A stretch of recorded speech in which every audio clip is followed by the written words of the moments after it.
¿Qué haremos ante el mensaje de Dios? El Señor en su palabra nos permite conocer que hay un desafío y hay una respuesta. ¿Qué haremos ante el mensaje de Dios? Lucas, capítulo 3, 1 al 10, el Señor nos envía esta palabra. En Lucas, capítulo 3, 1 al 10, ¿qué haremos ante el mensaje de Dios? Dios nos envía un mensaje para hacer algo. Y en su palabra, el Señor nos muestra esta proclamación en medio de su pueblo. Lucas capítulo 3, verso 1 al 10. ¿Qué haremos ante el mensaje de Dios? En Lucas capítulo 3, 1 al 10. En el año 15 del imperio de Tiberio César, siendo gobernador de Judea Poncio Pilato y Herodes tetrarca de Galilea y su hermano Felipe tetrarca de Iturea y de la provincia de Traconite y la Lisanias tetrarca de Abilinia, y siendo sumos sacerdotes Anás y Caifás, vino palabra de Dios a Juan, hijo de Zacarías, en el desierto, y él fue por toda la región contigua al Jordán, predicando el bautismo del arrepentimiento para perdón de pecado, como está escrito en el libro de las palabras del profeta Isaías, que dice: voz que clama en el desierto, preparad el camino del Señor, enderezad sus sendas. Y todo valle se rellenará y se bajará todo monte y collado, y los caminos torcidos serán enderezados y los caminos ásperos allanados, y verá toda carne la salvación de Dios. Y decía a las multitudes que salían a ser bautizados por él: oh generación de víboras, ¿quién os enseñó a huir de la ira venidera? Haced pues frutos dignos de arrepentimiento, y no comencéis a decir dentro de vosotros mismos: tenemos a Abraham por padre, porque os digo que Dios puede levantar hijos a Abraham aún de estas piedras. Y ya también el hacha está puesta a la raíz de los árboles. Por tanto, todo árbol que no da buen fruto se cortará y se echa en el fuego. Y la gente le preguntaba diciendo: entonces, ¿qué haremos por ellos? Padre, te damos gracias por tu palabra viva y eficaz, porque nos envía, Señor, tu mensaje poderoso para poder dar una respuesta en medio de tantas inquietudes. Señor, tú provees el desafío para que aprendamos a confiar plenamente en ti. Enséñanos, Señor, y guíanos conforme al poder de tu palabra, en el nombre del Padre, del Hijo y del Espíritu Santo. Amén. Ciertamente la palabra de Dios nos permite en Lucas capítulo 3, versículo 1 al 10, conocer que aún la ciencia testifica de la obra de Dios en medio nuestro. Por eso cuando usted escucha en los primeros versículos la descripción geográfica del lugar, cuando usted verifica en la historia, en la ciencia de la geografía, los lugares existen como Dios se ha manifestado en medio de los tiempos y lugares y personajes que están escritos en la analogía de la historia. Entonces nosotros encontramos aquí un fiel testimonio de lo que Dios hace. Era el testimonio de que había alguien que Dios había enviado a proclamar la preparación de la llegada de nuestro Señor Jesucristo. Juan el Bautista. ¿Y Juan el Bautista quién era? Juan el Bautista era hijo de un sacerdote. Zacarías, ahí está en la palabra del Señor para que nosotros sepamos que este no era un cualquiera. Este era un siervo que Dios había preparado desde el vientre de su madre. Elizabeth, cuando fue a visitar cuando María fue a visitar a Elizabeth, ella se dio cuenta que Dios estaba haciendo una obra perfecta en su vida. Lo dice allí, María visita a Elizabeth en Lucas capítulo 1, versículo 39, dice: en aquellos días levantándose María fue deprisa a la montaña, una ciudad de Judá, y entró en la casa de Zacarías y saludó a Elizabeth. Y aconteció que cuando oyó Elizabeth la salutación de María, ¿qué ocurrió? La criatura saltó en su vientre y Elizabeth fue llena del Espíritu Santo. Era el testimonio de que Juan el Bautista no estaba hablando por hablar, que Dios trataba con él desde cuándo. Desde antes de que desde el vientre de su madre, y por eso saltaba de alegría. Y era hijo de un sacerdote, como ustedes pueden ver allí mismo en Lucas capítulo 1, versículo 5. Ustedes se dan cuenta que está el testimonio de las personalidades de ese tiempo. Hubo en los días de Herodes, rey de Judea, ¿quién? Un sacerdote llamado Zacarías, de la clase de Abías. Su mujer era de las hijas de Aarón y se llamaba Elizabeth, la mamá de Juan. Pero no tenían hijos porque Elizabeth era estéril y ambos eran de edad avanzada. Aconteció que ejerciendo Zacarías el sacerdocio delante de Dios según la orden de su clase, conforme a la costumbre del sacerdocio, le tocó suerte de ofrecer el incienso entrando en el santuario del Señor. Y toda la multitud del pueblo estaba afuera haciendo ¿qué? Orando a la hora del incienso. Y se le apareció un ángel del Señor puesto en pie a la derecha del altar del incienso, y se turbó Zacarías al verlo y se le sobrecogió temor. Pero el ángel le dijo: Zacarías, no temas, porque tu oración ha sido oída, y tu mujer Elizabeth te dará un hijo y llamará su nombre Juan. Este es el que está en Lucas capítulo 3, versículo 2. Ese es el contexto que nosotros vemos de dónde viene Juan, hijo de un sacerdote, lleno del Espíritu Santo, que es el recurso poderoso para poder proclamar qué quiere Dios que nosotros hagamos. Y llega, dice el versículo 2, vino palabra de Dios a Juan, hijo de Zacarías en el desierto. Verso 2 del capítulo 3. Y en el verso 3, ¿qué hizo este siervo de Dios lleno del Espíritu Santo, hijo de un sacerdote? Con la palabra de Dios, ¿qué hizo? ¿Qué hizo? ¿Que la escondió? ¿La guardó? El verso 3 dice: ¿qué hizo con la palabra de Dios? Que vino palabra de Dios a Juan, hijo de Zacarías. El verso 3 dice: y él fue, ¿por dónde? Por toda la región contigua al Jordán, ¿haciendo qué? Predicando el bautismo del arrepentimiento. ¿Para qué? Perdón de los pecados. Arrepentidos hay perdón de pecados. Esta era la proclamación que tenía Juan el Bautista. Y como está escrito, ¿qué dice el verso 4 que estaba ocurriendo? Él no predicaba lo que le parecía, él predicaba la profecía. No, que a mí me parece, que yo creo que lo que quiere decir, no. Él cita, y esta mañana en el estudio bíblico nos tocó referenciar a Isaías capítulo 40, versículo 5, versículos 3 al 5.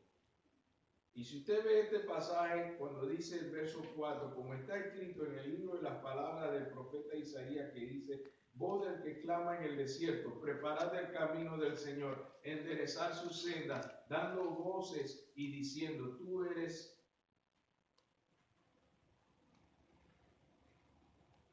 todo valle se llenará, dice verso 5, y se bajará todo monte y collado, los caminos torcidos serán enderezados, y los caminos ásperos allanados. ¿Para qué? ¿Para qué va a ocurrir todo esto? Miren la intención de Dios, miren los propósitos de Dios. ¿Para qué este mensaje de la profecía de Isaías? ¿Cuánta carne? Todo. Dios no quiere que nadie se pierda. Este es el mensaje de la profecía que Dios está anunciando, porque todavía hay quien necesita esta salvación. Y dice el verso 6, y verá toda carne, ¿qué cosa? La salvación de Dios. Este es el propósito del mensaje. Y este es lo que estaba haciendo Isaías. Pero como algunos solo estaban concentrados en lo del arrepentimiento, lo entendieron mal. Lo entendieron mal porque pensaron que era un asunto retórico de rutina religiosa. Por eso, cuando Juan se da cuenta que la gente no entendía que era el propósito de arrepentimiento para salvación, y ve esta multitud que llega, ¿qué le dice Juan el Bautista en el verso 7? Y decía a las multitudes que salían para hacer ¿qué? Todo el mundo se estaba bautizando, así que vamos a bautizarnos pues. Y en el verso 7 Juan le deja claro, mire, oh generación de víboras, ¿quién os enseñó a oír de la ira venidera? Verso 8, haced pues ¿qué? Fruto digno, no cualquier fruto, fruto digno de arrepentimiento, y no comencéis a decir dentro de vosotros, oh, sí, tenemos a Abraham por padre, porque os digo que Dios puede levantar hijos a Abraham aún de estas piedras. Muchos venían dando testimonio que yo y mi familia somos del linaje de Abraham, mi papá es de Dios, así que yo soy de Dios. Y él decía, no, eso no es así. No porque en tu casa alguien conoce a Cristo es que tú eres cristiano. No porque tu familia o amigos o vecinos sean cristianos, tú eres cristiano. Esto se trata de una experiencia personal con Dios que viene del fruto digno de arrepentimiento. ¿Y qué significa arrepentimiento?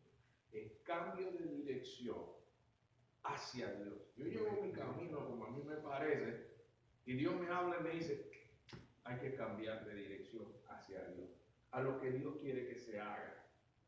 Y comienza con el perdón de nuestros pecados cuando le pedimos perdón en arrepentimiento, con fruto digno de arrepentimiento. Y es por eso que la palabra de Dios nos habla tan claramente. Y cuando Él les dice esto, en el verso 8, llega esta gran pregunta ante este gran desafío. Porque Juan el Bautista no solamente los confronta con la necesidad de dar un fruto digno de arrepentimiento, pero él habla de que hay un hacha, verso 9. ¿A dónde se pone el hacha? Dice aquí. Y ya también, bueno, usted piensa que nada más es cuestión de quedar bien con Dios, ¿no? En el verso 9 el desafío todavía es más grande. Mire lo que nos desafía el Señor en su palabra en el verso 9. Dice, y ya también el hacha está puesta, ¿a dónde? A la raíz de los árboles. Y el desafío no es selectivo, está bien específico. Dice, por tanto, ¿cuánto árbol? Todo. Ah, no, ese no es conmigo, yo no soy ese árbol. ¿Cuánto árbol se está contando allí, hermano? Todo árbol, dice, que no da ¿qué? No dice fruto. ¿Qué dice? Buen fruto. pensé que nada más que cualquier frutito estaba bien. Buen fruto, ¿qué busca el Señor? Cuando maldice a la higuera, ¿por qué la maldice? Porque parecía que tenía. Y cuando el Señor se acerca, no tenía. Así que no se trata de fachadas. ¿De qué se trata aquí cuando el Señor habla en su palabra en el verso 9? Todo árbol que no da buen fruto, ¿qué hace el Señor? Se corta y se echa en el fuego. Todo árbol que no da buen fruto. Y Jesucristo fue muy enfático en esto, para que ustedes se den cuenta de la expectativa de Dios. En Mateo capítulo 7, en versículos 19 y 20, era un mensaje de Dios que Jesucristo también reafirmó. Mateo, ¿qué dice Mateo capítulo 7, el primer libro de la Biblia? Versículos 19 y 20. El primer libro en el Nuevo Testamento, en Mateo 7, en el verso 19 y 20. ¿Qué dice Jesucristo sobre el árbol? ¿Ve que mantiene la consistencia la palabra de Dios? No está hablando de algunos árboles, bueno, algunos pueden dar fruto y otros no. Todo árbol. Entonces, en esta plantación del Señor, Él observa todo árbol que no da qué cosa. Ve que el énfasis sigue siendo que no cualquier fruto, fruto digno, fruto bueno. Ese es el énfasis que el Señor está declarando su expectativa. Todo árbol que no da buen fruto es cortado y echado en el fuego, así que por su fruto. No por lo que hablan, no por lo que dicen, sino por lo que hacen y dan fruto. Dignos, buenos. Amados, el Señor nos habla aquí claramente en su palabra. Cuando la gente que estaba haciendo del bautismo una rutina religiosa, el siervo de Dios nos confronta con la palabra de Dios. Miren cuál es la expectativa de Dios. No porque ustedes son del linaje de Abraham, ustedes pueden estar andando como les parece. Ustedes tienen que dar un fruto digno de arrepentimiento y tienen que dar un fruto bueno. O sea, después del fruto digno de arrepentimiento, en el verso 9 le dice, y ahora, mire dónde está el hacha. ¿Quién pone el hacha? No los hermanos en la iglesia, no es el pastor. ¿Quién pone el hacha? Dios pone el hacha en el árbol, todo árbol. No algún arbolcillo. Todo árbol, el hacha está puesta ¿para qué? Para que aquel árbol que no da buen fruto se corta y se echa al fuego. Viene la pregunta desafiante, verso 10. Cuando entienden el mensaje que Dios pone en su corazón, ¿cuál es la pregunta aquí en el verso 10?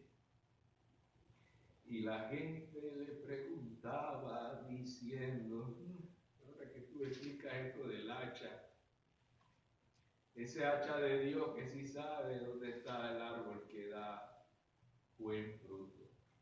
¿Qué haremos? Y qué bueno que el desafío de Juan el Bautista no se quedó solo en desafiar, pero también dio la respuesta en los versos 11 hasta el 18. Vea que era pragmático Juan el Bautista. Él le desafía, mira, aquí está el mensaje de Dios. Hay que asegurarse que den el fruto digno de arrepentimiento y que den buen fruto. Para el 2024, ¿cuál es su plan? La expectativa de Dios es que demos buen fruto. Y en el verso 11, Juan el Bautista comienza a explicar qué pueden hacer. Y respondiendo les digo, el que tiene 2 túnicas, dé al que no tiene. Y el que tiene de comer, haga lo mismo. Y vinieron también los publicanos. ¿Quiénes eran los publicanos? Los que cobraban los impuestos para los romanos. Y vinieron los publicanos para ser bautizados y le dijeron, maestro, a Juan el Bautista le están preguntando, ¿qué haremos? Y él les dijo, no exijáis más de lo que está ordenado. ¿Se acuerdan de Zaqueo? A un Mateo.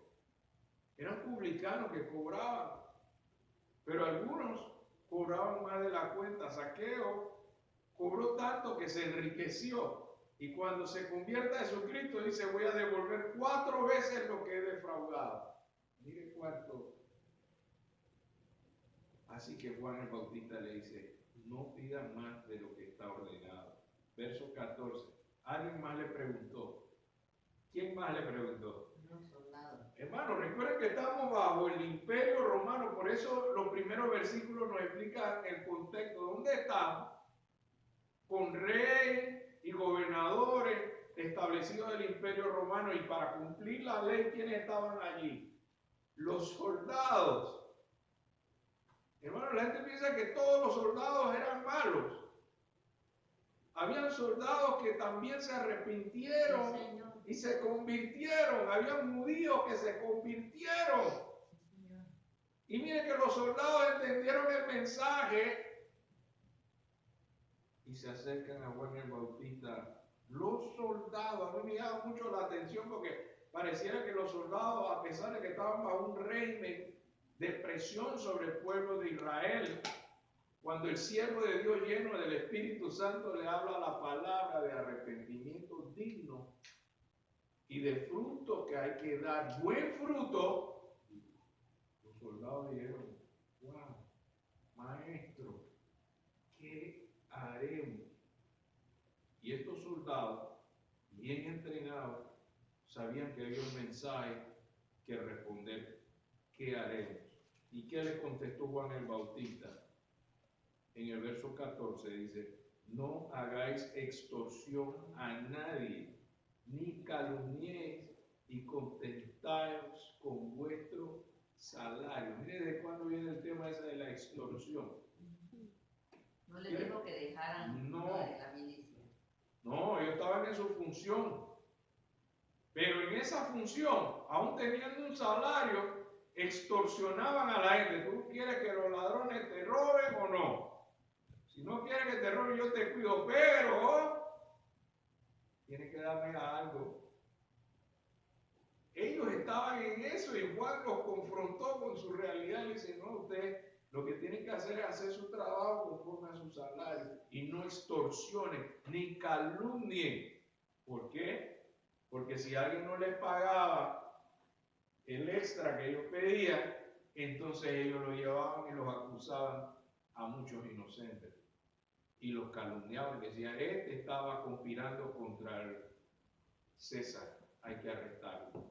Pero era la forma en que ellos presionaban a la gente para que le dieran el soborno o el extra.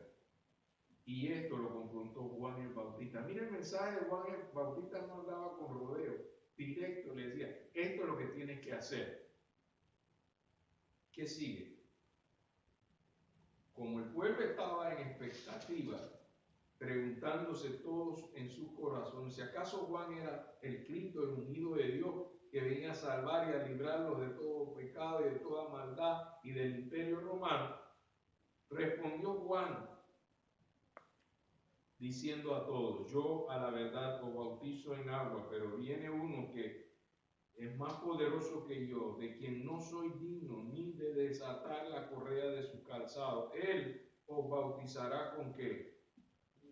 En Espíritu Santo y fuego. Eso también lo escuchamos esta mañana en la clase.